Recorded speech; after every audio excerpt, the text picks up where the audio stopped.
Isang gabi sa court ng China, may isang dayuhan ang nagpapakitang gilas sa loob ng court at naghahanap ito ng makakalaro niya sa one-on-one basketball at may tumataas ang kamay at napili niya ito first game na agawan niya ito. Tapos tinirahan niya ito sa tres, may kasama pang pagpana sa kalaban niya.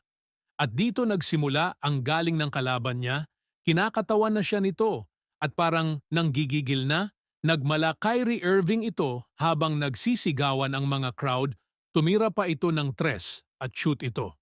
At ginantihan naman ito ng mala Uncle Drew at napahanga niya pa ang chicks na manonood.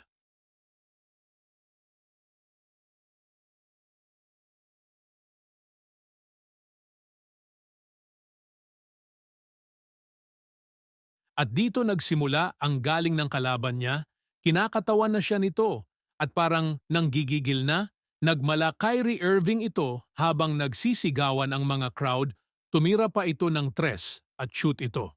At ginantihan naman ito ng mala Uncle Drew at napahanga niya pa ang chicks na manonood.